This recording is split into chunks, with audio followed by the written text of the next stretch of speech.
la zone sahélienne. La culture de la gomme arabique, ici c'est la culture par excellence de la gomme arabique.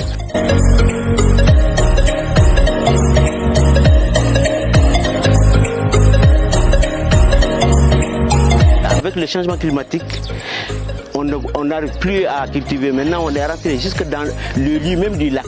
C'est là qu'on cultive, on a laissé ça, c'était les terres cultivées, mais c'est devenu des terres incultes aujourd'hui.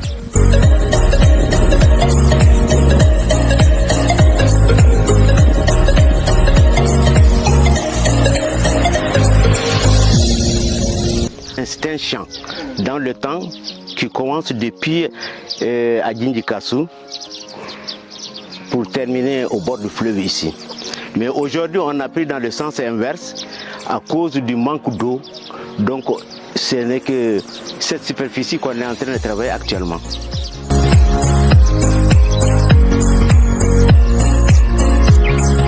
Je suis en train d'exploiter 5 hectares. On cultive la gomme arabique. On a commencé par les eucalyptus et on a vu que ça appauvrit la terre et ce n'est pas aussi rentable qu'on le pensait. Depuis 2015 qu'on a commencé à planter la gomme arabique. Actuellement, on est à 1000 et quelques, sinon il y avait plus de 2000 pieds.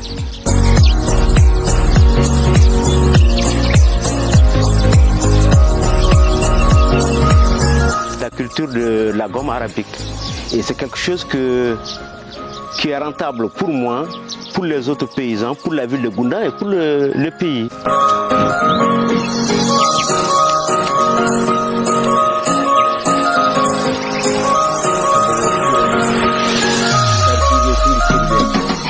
Depuis 2015 jusqu'à présent, on n'a pas récolté parce qu'on n'a pas saigné. Parce que pour avoir une récolte, il faut saigner. Mais ces arbres ont déjà 7 ans. Dès qu'on saigne, on va commencer la récolte. Déjà, on a commencé à coiffer. Donc cette année, on va faire la saignée.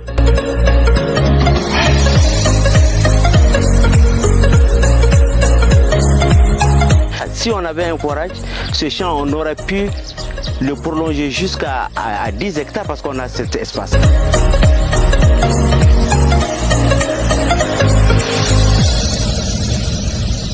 Le premier, c'est d'abord avoir une clôture en grillage pour empêcher aux animaux de rentrer dans le champ, c'est sécuriser le champ. Deuxièmement, c'est le problème de résorber le problème d'eau.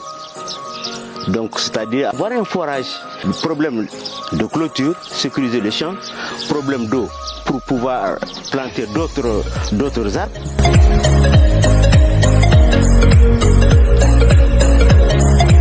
C'est pour le développement, je suis là pour le développement, je suis là pour montrer à mes frères, à mes pères qui sont là que la terre, on peut beaucoup faire sur la terre, que la terre est très rentable. C'est pour leur montrer l'utilité de travailler la terre. On s'est jeté là-dedans comme ça, à tue-tête, on n'a jamais eu de financement, quoi que ce soit, mais on sait que c'est un avenir, on sait que ça apporte pour la ville, pour le pays. Alors vraiment, on demande à ce que les autorités nous viennent en aide des subventions, peut-être pour faire une clôture, peut-être pour faire un forage, pour augmenter les champs et puis augmenter la main-d'œuvre.